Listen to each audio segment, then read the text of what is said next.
Innal hamdalillah nahmaduhu wa nasta'inuhu wa nastaghfiruh wa na'udzu billahi min syurri anfusina wa min sayyiati a'malina may yahdihillahu fahuwal muhtadi wa may yudlil fa ulaika humul khasirun. Asyhadu an la ilaha illallah wahdahu la syarikalah yaqul haq wa huwa yahdis sabil wa asyhadu anna sayyidana wa nabiyyana wa qaidana wa muallimana wa habibana Muhammadar Rasulullah ballagha risalah wa adal amanah wa nasahal ummah wa kashfal ummah wa jahada fillahi haqqa jihadih. Allahumma shalli wa sallim wa barik ala Muhammad wa ala alihi washabihi ajmain. Amma ba'd. Jamaah salat Isya dan Tarawih yang dimuliakan Allah, yang saya hormati, saya cintai. Jadi alhamdulillah saya dapat bermuajah lagi dengan para pimpinan universitas, para dosen, tapi juga tentu para mahasiswa, jamaah umumnya. Dan tadi saya beritahu kalau di lantai 3 ini adalah jamaah putri. Nah, jadi kita bersyukur punya masjid seindah ini, segagah ini, ya. Dan alhamdulillah sudah berfungsi dengan baik. Ya, Jumatannya tentu, apalagi tarawihnya bulan Ramadan, dan mudah-mudahan juga sholat rawatib 5 kali itu, ya. Nah, saya akan mengambil tema sederhana, yaitu puasa Ramadan yang kita laksanakan sekarang ini dari tahun ke tahun. Sesungguhnya banyak sekali tujuan mengapa kita diwajibkan oleh Allah berpuasa di bulan Ramadan, sebulan suntuk, ya, yang umumnya bisa dikatakan tentu la'allakum tattaqun. Mudah-mudahan kamu orang beriman, dengan puasamu itu kamu menjadi orang yang bertakwa. Namun salah satu juga tujuan Ramadan itu jelas sekali bahwa kita dididik, diarahkan, dipoles, dijadikan, ya, insya Allah lewat puasa Ramadan itu sebagai hamba-hamba Allah yang memiliki watak kejujuran atau as-sidqu. Jadi kita ingat bahwa Nabi kita sallallahu alaihi wasallam, beliau mempunyai 4 watak dasar, 4 karakteristik yang sangat fundamental yang sering disebut sebagai SATF: as-sidqu, al-amanatu, at-tablighu, dan al-fatanatu. Jadi ingat, as-sidqu, jujur, kejujuran itu nomor 1. Baru kemudian diganti dengan amanah, tabligh, dan fatanah. Nah, as-sidqu itu lawannya al-kidhbu. Jujur itu lawannya bohong, menipu. Al-amanatu, amanah, itu lawannya al-khiyanah, khianat. At-tablighu, ya, itu menyampaikan apa adanya secara transparan. Lawannya itu al-kitman, menyembunyikan, menyembunyikan fakta, menyembunyikan data untuk sesuatu yang buruk, ya, yang tidak diridhoi Allah. Dan yang keempat, al-fatanah, itu cerdas. Lawannya al-baladah, Abalad itu al-balid, yaitu bodoh, jahil, ya, stupid, ya. Nah, kemudian sekali lagi as-sidqu diletakkan di atas karena memang jujur itu amat sangat penting bagi umat manusia, umat beriman seperti kita, apalagi untuk mereka yang kebetulan menjadi pemimpin. Sehingga waktu kita masih SMP itu diajari guru kita beberapa ungkapan bahasa Inggris, ya, yang berbunyi honesty is the best policy. Kejujuran itu adalah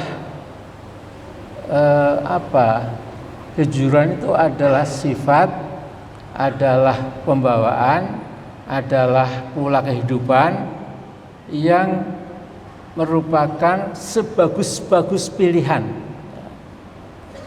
Jadi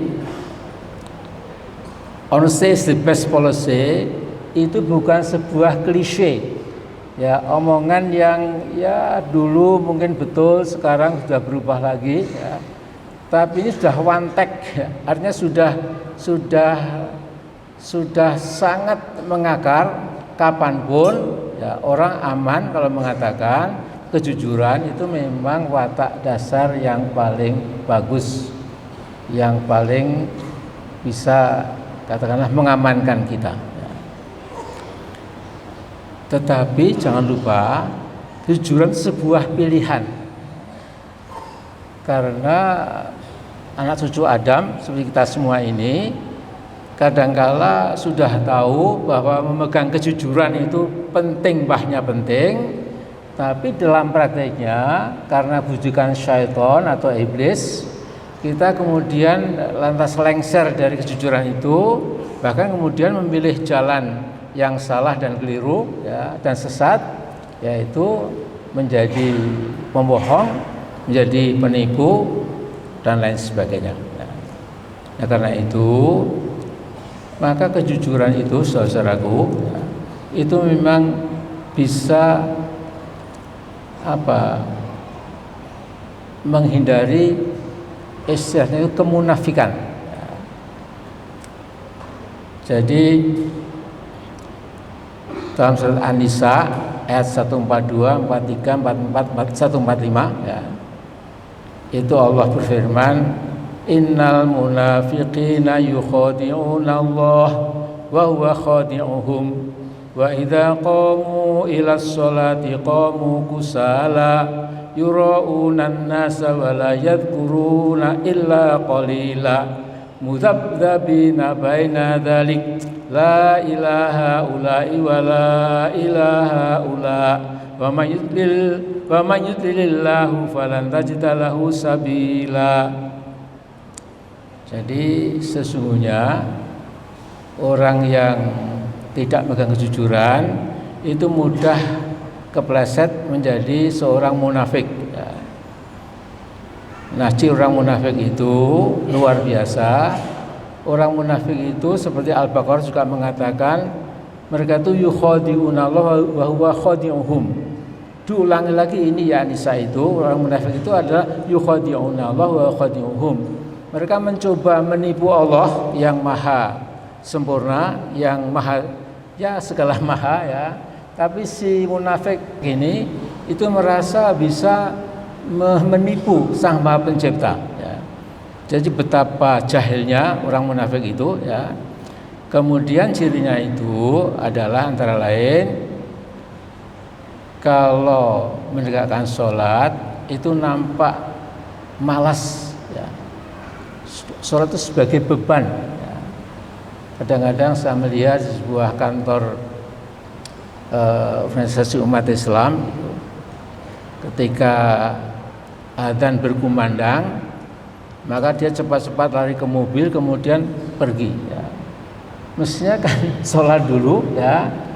Setelah sholat selesai baru kemudian apalah, ya, sepenting-penting kepentingan dunia kan kalah penting dengan kepentingan kita kepada Allah. Nah, semacam ini kita kadang-kadang merasakan bahwa orang munafik itu menegakkan sholat dengan bermalas-malas, tidak begitu suka, ya. Kemudian yura'unan nas, sholatnya itu dipamer-pamerkan. Jadi mudah-mudahan kita tidak seperti itu. Tapi memang seperti kata Al-Quran, kadang-kadang sepertinya sama dengan kita, ya sudah syahadat, sudah sholat, sudah umroh barangkali dan lain-lain, tapi kelihatannya sholat itu berat bagi mereka. Bahkan kemudian riya, pamer. Karena itu waladzkurunallaha illa qalila, sebenarnya mereka itu tidak ingat kepada Allah kecuali sedikit saja. Kemudian cirinya itu adalah mudabdabina baina dalik. Dabdab, yudabdibu itu artinya ya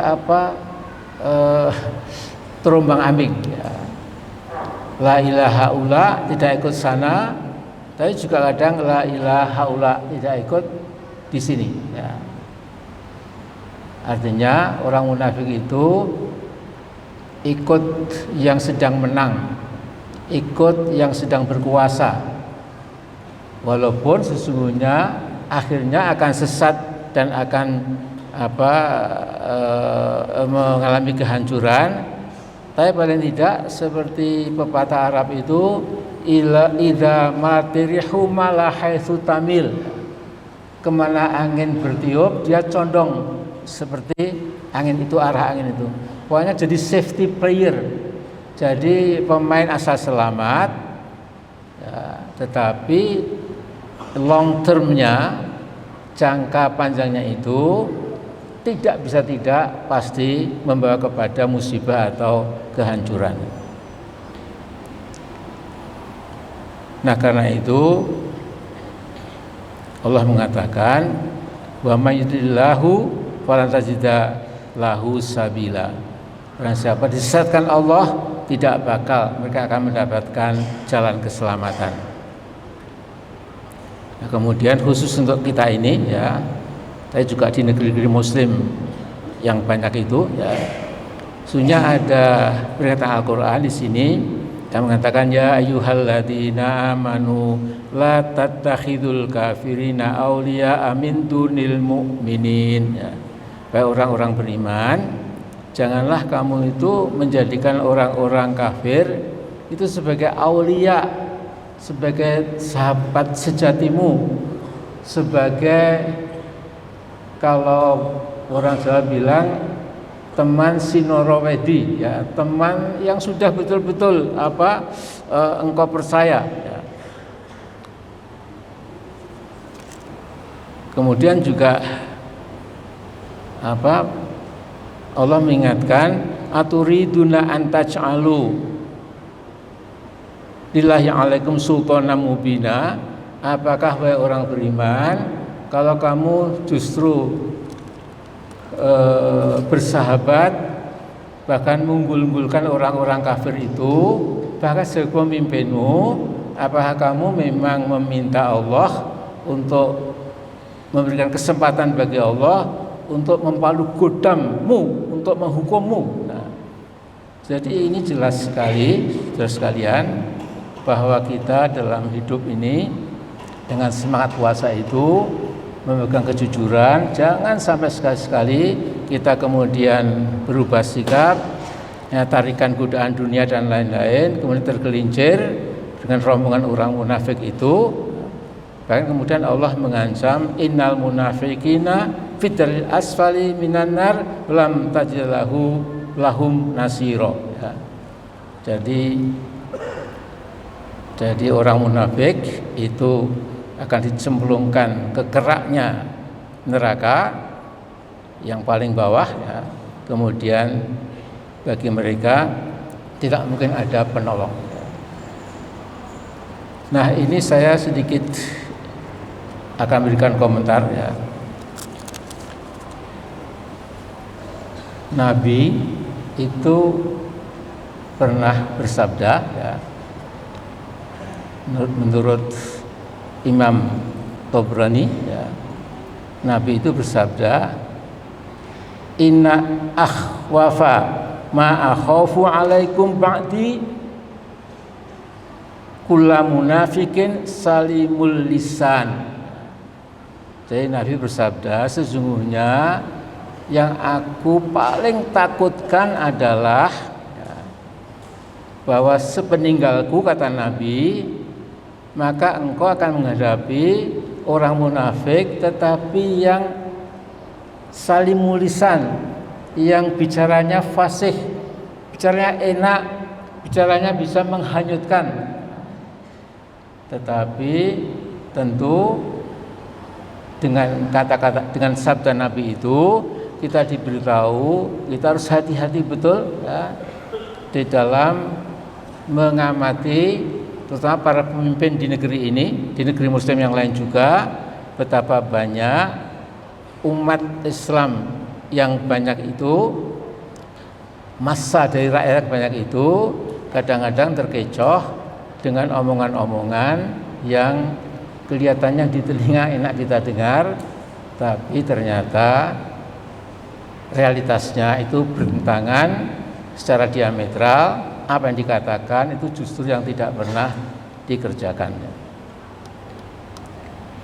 Kita juga diingatkan oleh Nabi dalam hadis surat Bukhari, ini kita semua sudah barangkali hafal, ayatul munafiki thalathah, idza hadatsa kadzaba wa idza wa'ada akhlafa wa idza tumina khana. Jadi kata Nabi ada 3 ciri, 3 sifat orang munafik. Kalau bicara itu berbohong, kalau berjanji itu engkar, ya, akan engkar janji. Kalau diberi kepercayaan itu khona, diberi amanat akan khianat. Nah, ini saudara-saudara jamaah yang saya hormati, saya cintai ya. Jadi kadang-kadang kalau saya melihat keadaan negeri kita ini ya, itu saya bermimpi berandai-andai ya, andai kata pimpinan nasional kita, para menterinya, para gubernurnya yang sedang diberi amanat berkuasa itu ya, kemudian memegang betul-betul kejujuran itu ya, maka insya Allah keadaan kita tidak seperti ini ya. Jadi kita ini di dalam pandangan dunia internasional merupakan sebuah negara yang paradoksal. Negaranya itu sangat luas, sangat subur ya. Seperti Zamrud di tengah khatulistiwa, kata Bung Karno dulu ya. Kemudian apa-apa ada, kehutanannya, pertambangannya, pertaniannya, pendek kata seluruh yang kita perlukan sebagai bangsa tersedia. Tapi mengapa kita tetap melarat, tetap miskin, kemudian jadi katakanlah ya semacam object of ridicule ya. Jadi semacam sasaran ejekan di internasional itu ya. Bahkan saya ingat waktu kuliah di Chicago dulu dengan Syafi'i Ma'arif, Nur Khalis Masjid dan lain-lain, itu ketika saya mendengarkan ceramah ekonomi dari pemegang Nobel, dia mengatakan di Indonesia ini ada sebuah negeri yang kaya raya, luasnya sangat luas, tetapi rakyatnya itu miskin. Itu long time ago, sekarang itu masih seperti itu ya. Nah itu si Prof. Bencong itu, profesor itu ya, itu tidak tahu bahwa yang mendengar ada 3 orang dari Yogyakarta ya, dari Indonesia lah ya, Nurkhalis dari Jakarta ya. Nah jadi saya ingin mengerucut sekarang ini ya, pemimpin itu ya memang memegang kejujuran erat-erat ya. Kalau tidak nanti ya itu mesti akan otomatis jadi pemimpin yang potongan jahitannya memang jadi professional liar, jadi penipu profesional ya. Misalnya ini ya saya nggak nyebut nama, nggak nyebut negara lah ya. Jadi negara antah berantah misalnya pemimpinnya itu mengatakan kalau aku jadi pimpinan nasional, aku tidak pernah akan utang. Ya. Yang dikerjakan itu utangnya yang paling besar di antara seluruh kepala negara dari negara antah berantah itu. Ya. Dan bila aku jadi kepala negara, aku tidak akan impor pangan. Ya. Kita ini sekarang impor pangan yang paling dahsyat di seluruh Asia Tenggara. Ya. Impor beras, impor daging, impor kedelai, impor gandum, impor gula, impor garam, impor apapun. Ya. Kemudian si pemimpin tadi mengatakan, saya akan langsung memimpin pemberantasan korupsi. Ya. Tapi justru KPK-nya dipingsankan. Ya. Kemudian juga ini korupsi sudah luar biasa, hampir nggak ketulungan lagi. Ya. Nah, yang seperti ini, saya kira dia tidak memegang tuntunan Al-Quran itu yang lewat puasa Ramadan, supaya kita ini menjadi hamba Allah yang sidik tadi, yang jujur. Ya. Dan dia mengatakan, saya akan pegang teguh Pancasila dan UUD 1945. Nah, di situ Pancasila itu ada sila kedua, kemanusiaan adil dan beradab. Tapi prakteknya itu kemanusiaan yang tidak begitu adil dan agak biadab. Ya. Kemudian pasal 3 sila ketiga Persatuan Indonesia, tapi yang terjadi mungkin malah pemecahan anak-anak bangsa. Ya. Kemudian sila kelima, keadilan sosial bagi rakyat Indonesia. Yang terjadi adalah kezaliman sosial bagi banyak kalangan dari bangsa Indonesia. Kemudian saya akan nomor satukan kepentingan rakyat, katanya, tapi yang nomor satu adalah kepentingan kaum konglomerat dan lain sebagainya. Nah, jadi jamaah yang saya cintai, saya hormati, maka sekarang ini ya, kita melihat ini memang sedikit berbau politik, nggak ada masalah ya. Karena Islam itu ya akhlak, ya sosial, ya pendidikan, ya ekonomi, ya politik, ya hukum, ya macam-macam ya. Jadi kalau ini ceramah tarwih saya sedikit agak nuansa politik, itu karena supaya kita tahu perjalanan bangsa kita sudah sampai di mana kita ini. Nah, yang terjadi sekarang ini ya, jadi gara-gara kejujuran asetku tadi tidak dipegang teguh ya, maka yang ada di atas itu bisa berbuat semau-maunya ya, kemudian mengacak-acak konstitusi ya, lantas membangun nepotisme ya, kita tahu ya, sudah menjadi rahasia umum ya, kemudian membangun dinasti uga-uga ya, itu dinasti ugal-ugalan ya. Itu kita juga sudah paham sekali ya.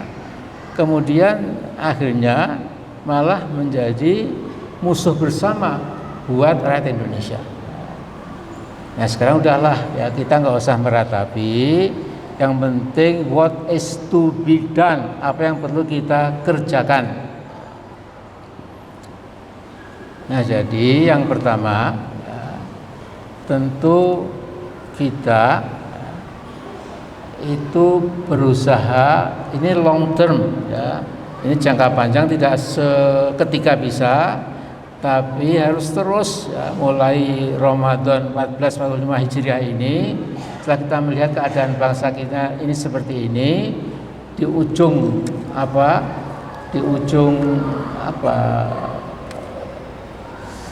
mara bahaya katakanlah ya, kalau tidak ada perbaikan,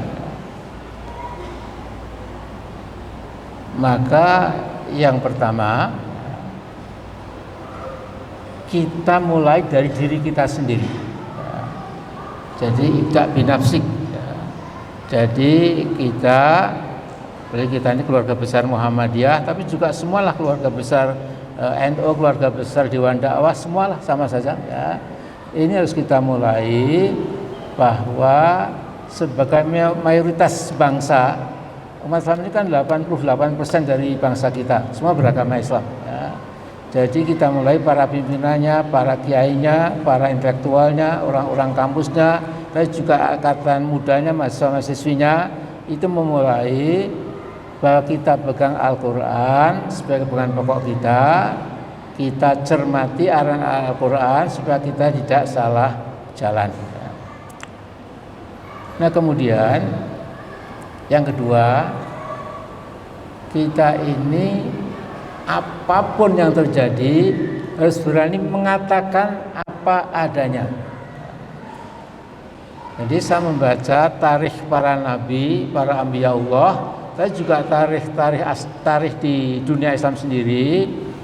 Kalau ada sebuah rezim yang zalim, kemudian tidak ada yang berani mengingatkan, maka Allah membiarkan kezaliman itu terus berlangsung. Tapi ada anak bangsa atau anak umat yang kemudian tegak berdiri, berani menyampaikan kebenaran, berani mengkoreksi kebatilan itu, ya, maka insya Allah pertolongan dari langit itu akan datang.